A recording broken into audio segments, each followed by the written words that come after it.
गोविंद हरे मुरारी, हे नाथ नारायण वासुदेवा।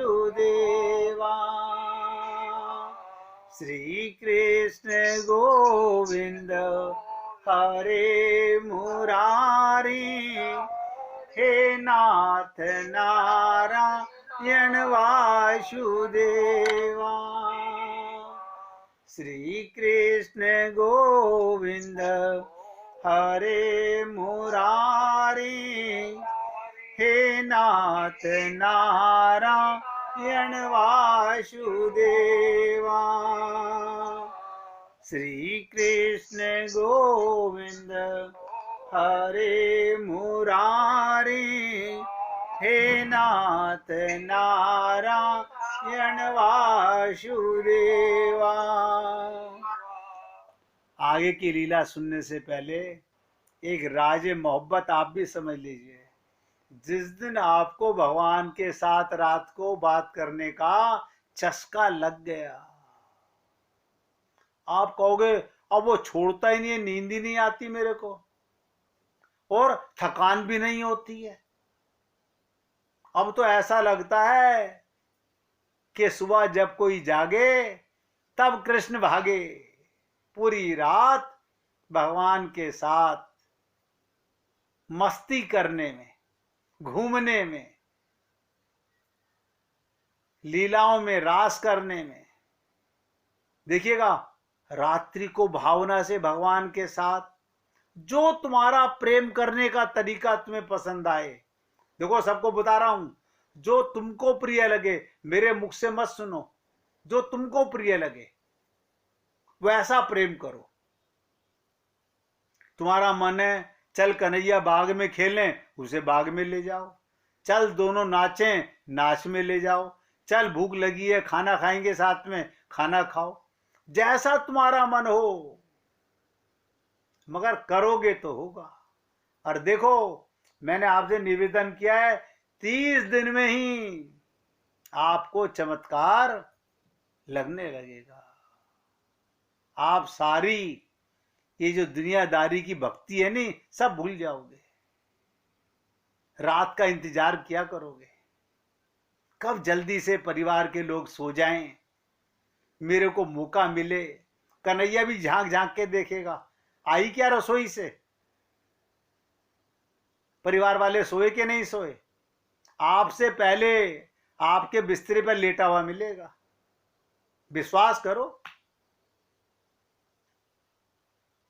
अगर मन में चाहना होगी, आप मुझे बताइएगा, कोई कायदे कानून नहीं, कोई नियम नहीं। जब कर्माबाई के पिता देवलोक गमन होकर गए, कर्मा अकेली रह गई, इसलिए घर में मन लगता नहीं।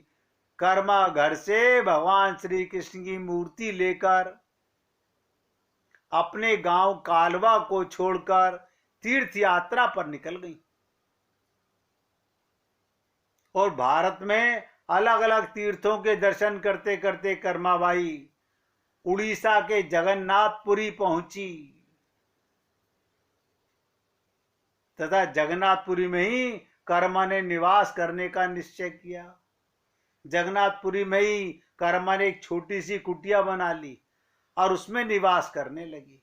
अब कर्मा रोज अपने नियम के अनुसार सुबह सवेरे जल्दी उठकर भगवान श्री कृष्ण के लिए बड़े प्रेम से खिचड़ा बनाती और भगवान को थाली में भोग लगाती।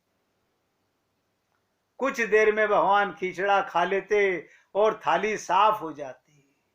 इसके बाद कर्मा अपने स्नान ध्यान आदि नित्य नियम किया करती थी। भगवान आपके ये जो पंडितों वाले नियम है ना, इन जादूगरी में नहीं आते, भगवान प्रेम में आते हैं। यही गोपियों का भाव था। मैं तो निवेदन कर रहा हूं, अब आप, मुश्किल क्या है, हम ये भी करके देख लेंगे, हम वो भी करके देख लेंगे, विश्वास नहीं है। देखो कमाल की बात, लोगों में अच्छा नहीं, हम ये भी, हाँ चलो विश्वास, मतलब चलो, अरे अपने ऊपर विश्वास है कि मैं हूं कि नहीं हूं? अभी सांस मेरे चल रहे हैं कि नहीं चल रहे हैं? आपके जो सांस चल रहे हैं इतना पता नहीं चल रहा, ये परमात्मा की कृपा से ही चल रहे हैं। शंका लेके प्रेम नहीं किया जाता, पूर्ण विश्वास के साथ प्रेम किया जाता है।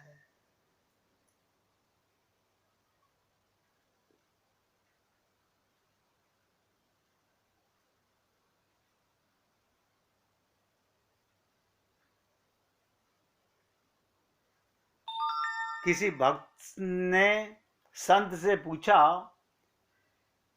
गुरु के विषय में। उसने कहा क्या कहूं मैं तुमको, गुरु का मतलब क्या होता है? संत बोले गुरु के विषय में अगर मैं अपने थोड़े से देहाती शब्दों में कहूं, गंवारी भाषा में कहूं, तो गुरु वो है जो कांटों भरी, कंकड़ पत्थर भरी भूमि पर पैरों को लहूलुहान करते हुए चलते ही रहते हैं। कोई सुने ना सुने, कोई माने ना माने, वो तो भगवान का प्रेम बांटते ही रहते हैं। गुरु वो होते हैं जो तमाम मानसिक और शारीरिक कष्टों से गुजरते हैं। गुरु तो वो होते हैं जो स्वार्थी जगत द्वारा अपमान के बाणों से भेदे गए हृदय के घावों को लेकर चलते रहते हैं, जो तपस्या के मार्ग के सारे तापों को सहते हैं, अकेलेपन के दंश को सहते हैं, अंधेरे रास्तों पर चलते हैं, अज्ञात के भय को सहते हैं और एक तरफा प्रेम करते हुए सभी के कपट और दंभ गाली को सहन करते हैं। आपको पता नहीं है, ये भी आपको बता देता हूं। जितनी पुण्य आत्मा आप यहां सत्संग सुन रहे हो, आपके परिवार के कुछ ही लोग ऐसे होंगे जिनको आपका सत्संग सुनना अच्छा लगता होगा। बाकी सब क्या कहते होंगे, क्या समझते होंगे और क्या सुनाने वाले के विषय में कहते होंगे, ये सोचने की बात नहीं है।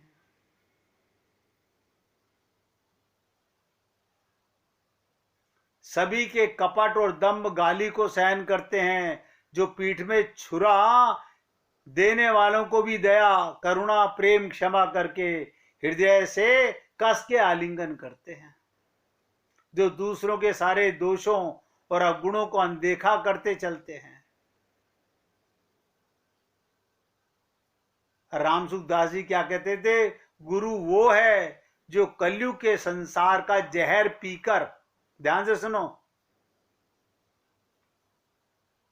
कलयुग के संसार का जहर पीकर बदले में अमृत बांटते हैं।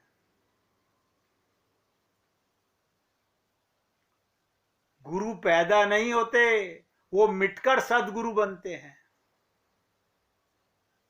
और हम जैसे मूर्खों का हाथ थाम लेते हैं, शरण में लेकर प्रभु से हमारा परिचय कराते हैं। सोचिएगा, हमारा परिचय कराते हैं, हमारे पक्षपाती बनकर प्रभु के सामने हमारी अर्जी लगाते हैं। गुरु की लगाई हुई अर्जी कभी नामंजूर नहीं होती और गुरु जिसका एक बार हाथ पकड़ लेते हैं छोड़ते ही नहीं हैं। भले ही हम छोड़ दें, छुड़ाना चाहें, गुरु का वचन ऐसा है, भले ही देर से प्रकट ना हो, लेकिन अपने भक्त का, शिष्य का जिम्मा वो छोड़ नहीं सकते।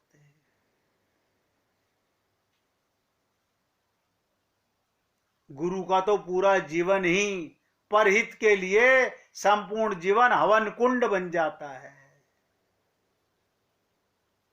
गुरु ही इकलौते ऐसे हैं जो हमसे सच्चा प्रेम करते हैं।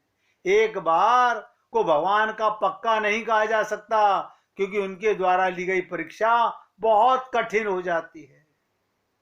कहते हैं गुरु के भक्त का कभी नाश नहीं हो सकता, भले ही उसका विश्वास डिग जाए। गुरु ही उसके हिस्से का विश्वास अडिगता से निभाते हैं। गुरु को ही याद रखना है हर समय हर घड़ी।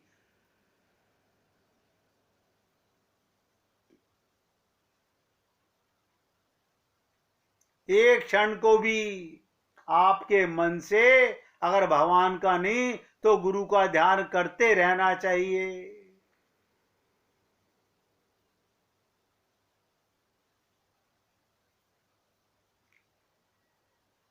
गुरु के विषय में हम क्या कहें, न जाने क्या क्या ऐसे ऐसे शब्द हैं जिनको बताने के लिए। अभी मैंने आपको सुनाई है कर्माबाई के बारे में, देखिएगा लगन की बातें हैं, सिर्फ लगन की बातें हैं।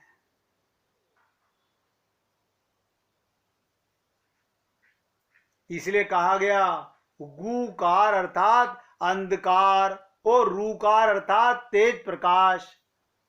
गु माने अंधकार से निकालकर, रू माने प्रकाश की ओर ले जाने वाला केवल गुरु होता है। ज्ञान का प्रकाश देकर, आत्म प्रकाश देकर, परमात्मा का प्रेम देकर के।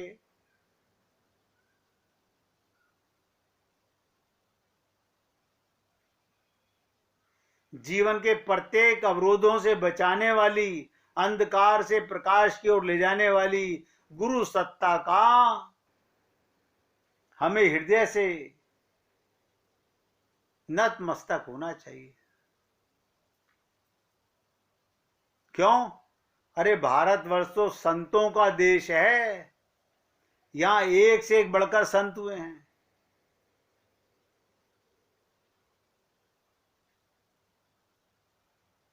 एक से एक बढ़कर संत हुए हैं।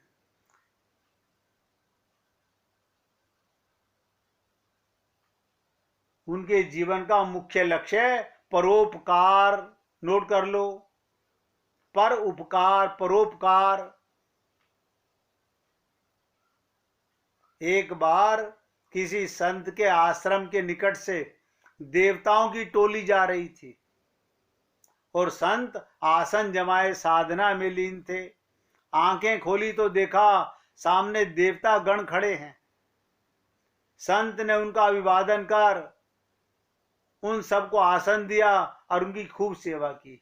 देवता गण उनके व्यवहार और उनके परोपकार के कार्य से प्रसन्न होकर उनसे वरदान मांगने को कहा। तो संत ने क्या कहा? हे देवगण, मेरी कोई इच्छा नहीं, मेरी कोई इच्छा नहीं। देवगण बोले आपको वरदान तो मांगना ही पड़ेगा, क्योंकि हमारे वचन किसी भी तरह खाली नहीं जाते। तो संत बोले हे देवगण, आप तो सब कुछ जानते हो, आप जो वरदान देंगे वो मुझे शहर से स्वीकार होगा। तो क्या कहते हैं भगवान? जाओ तुम दूसरों की ओर भलाई करो, तुम्हारे हाथों दूसरों का सदा कल्याण हो। तो संत ने कहा महाराज यही तो सबसे बड़ा कठिन कार्य है। तो देवता बोले कठिन? इसमें क्या कठिनता है? संत ने कहा मैंने आज तक किसी को भी दूसरा समझा ही नहीं है महाराज, फिर मैं दूसरों का कल्याण कैसे करूं? सारे देवता भी संत की इस बात को देखकर एक दूसरे का मुख देखने लगे। अब उन्हें ज्ञात हो गया ये एक सच्चा संत है। देवों ने अपने वरदान को दोहराते हुए पुनः कहा हे संत, अब आपकी छाया जिस पर पड़ेगी उसका कल्याण होगा।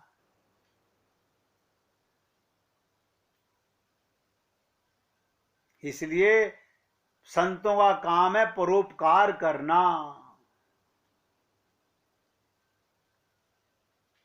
मैं तो आप लोगों से निवेदन कर रहा हूं, इसीलिए कहावत है नहीं कि गुरु गूंगे गुरु बावरे, सदा गुरु के रहिए दास, गुरु जो भेजे नर्क को स्वर्ग की रखिए आस। वो कहीं भी भेजें हमारा सुख ही होगा, हमारा भला ही होने वाला है। तो कहने का तात्पर्य बस यही अवस्था है जीवन की कि संसार में रहिए, सबके बीच में रहिए, सबके साथ रहिए, सबके बीच में रहिए, लेकिन अपना मन अपने गुरु और भगवान में बना के रखिए। ये छल कपट भगवान को अच्छे नहीं लगते। जैसे एक माँ अपने खोए हुए पुत्र को मेले में ढूंढती है, वो रोती हुई अपने बच्चे को खोज रही है, उसे एक बच्चा पीछे से दिखाई पड़ा जिसके कपड़े, आयु, कद कुछ उसके बच्चे से मिलता था, भाग के पकड़ती है। उसी प्रकार भगवान अपने भक्त को सदा खोजते रहते हैं।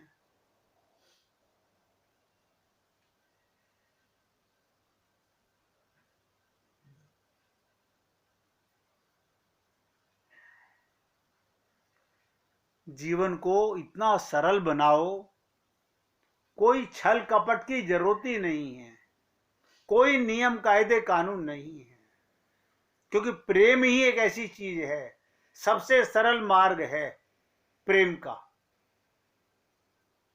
जैसा जिसका मन, जिसका जैसा भाव, जैसा जिसका रिश्ता, भगवान के साथ कुछ भी बना लीजिए। मगर मैं आप लोगों से बार बार निवेदन करता हूं, ये जो आप और हम लोगों ने छल कपट के मंत्र तंत्र रट रखे हैं, ऐसा करेंगे, ये नहीं करेंगे, ना ना ना ना, हृदय से प्रेम कीजिए।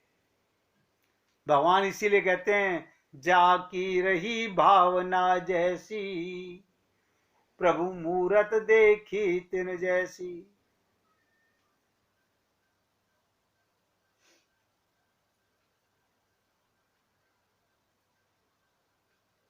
मैं तो निवेदन कर रहा हूं,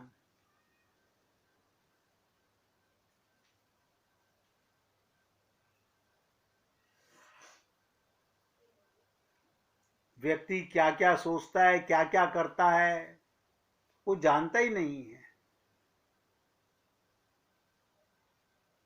देखिएगा, सुख और दुख ये तो शरीर के लिए है। आत्मा का वो तो सुखदाता का अंश है, आत्मा को दुख कैसा। और हम लोग मूर्ख कई बार बोल देते, आज हमारी आत्मा को बहुत दुख हुआ। हम अपने मन को दुख को आत्मा का दुख बोल देते हैं।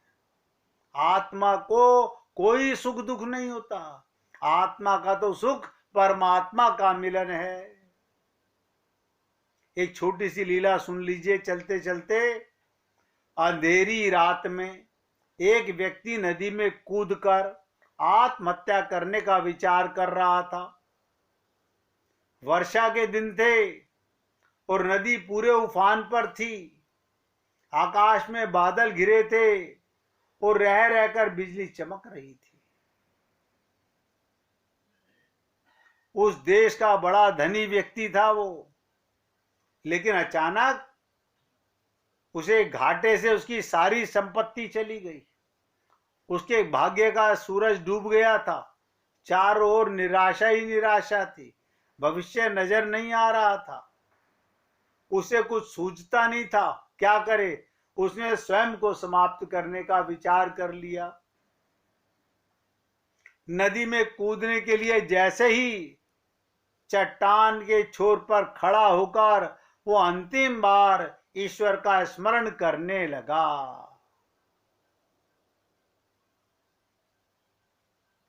देखिएगा, यानी आत्महत्या करते समय भी उसने परमात्मा का स्मरण किया। स्मरण का कमाल क्या हुआ, तुरंत दो बुजुर्ग परंतु मजबूत बाहों ने उसे रोक लिया।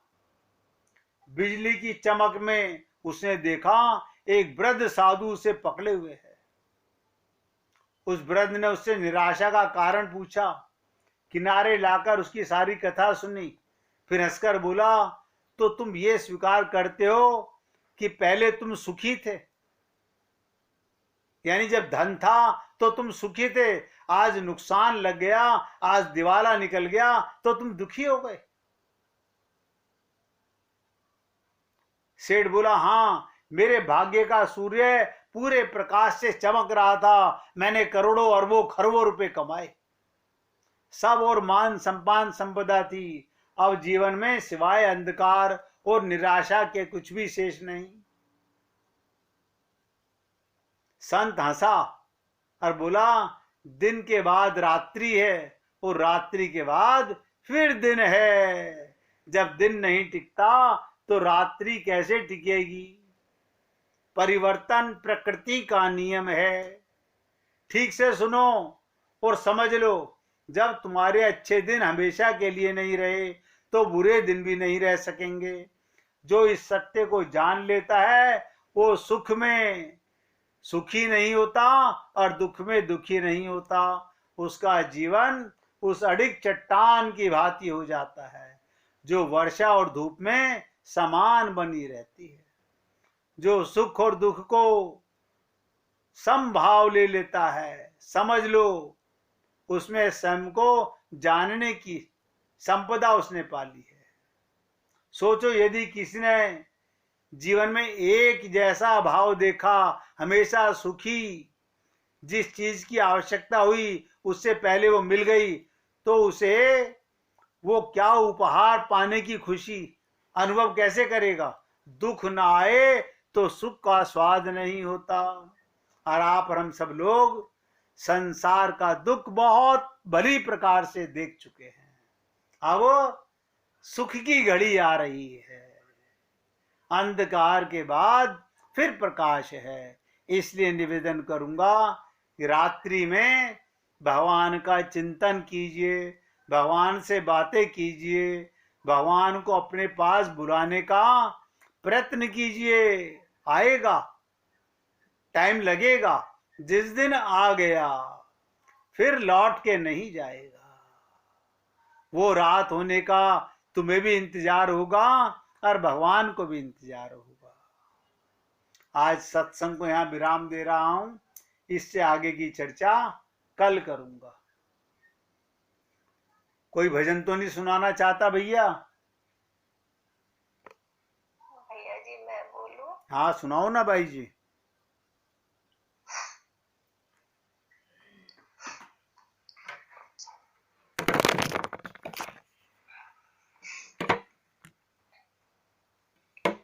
मोहन हमारे मधुबन में तुम आया ना करो, जादू भरी ये बांसुरी बजाया ना करो।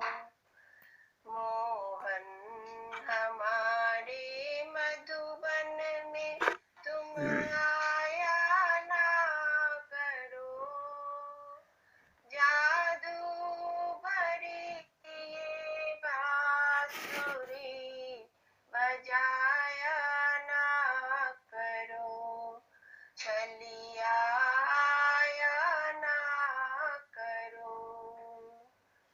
सूरत तुम्हारी देख के सलोनी सावरी, बंसी की टेर सुनकर मैं तो हो गई बावरी। सूरत तुम्हारी देख के सलोनी सावरी, बंसी की टेर सुनकर मैं तो हो गई बावरी। इस बांसुरी की टेर को सुनाया ना करो, जादू भरी ये बांसुरी बजाया ना करो,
बांसुरी बजाया ना करो, छलिया आया ना करो।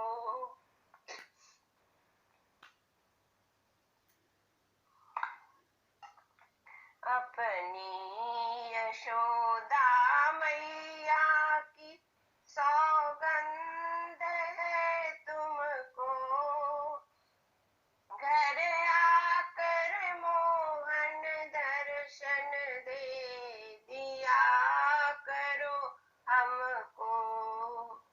अपनी यशोदा मैया की सौगंध है तुमको, घर आकर मोहन दर्शन दे दिया करो हमको।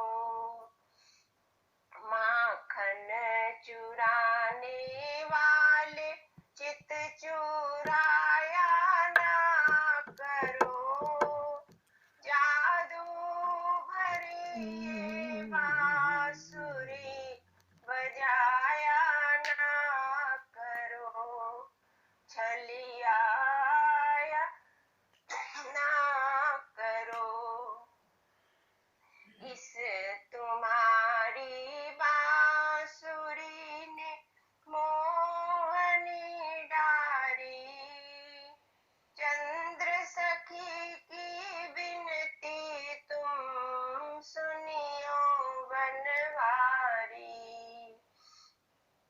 दरस दिखा दे सांवरा अब देरी ना करो, जादू भरी ये बांसुरी बजाया ना करो, छलिया आया ना करो।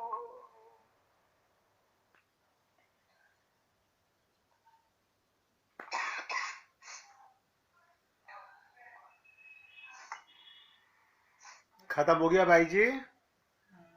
हाँ भैया जी। बोलिए वृंदावन बिहारी लाल की जय। जय जय श्री राधे, जय जय श्री राधे। बोलिए लाल जी का मंगल हो, सभी भक्तों का मंगल हो। सबको राधे राधे भैया।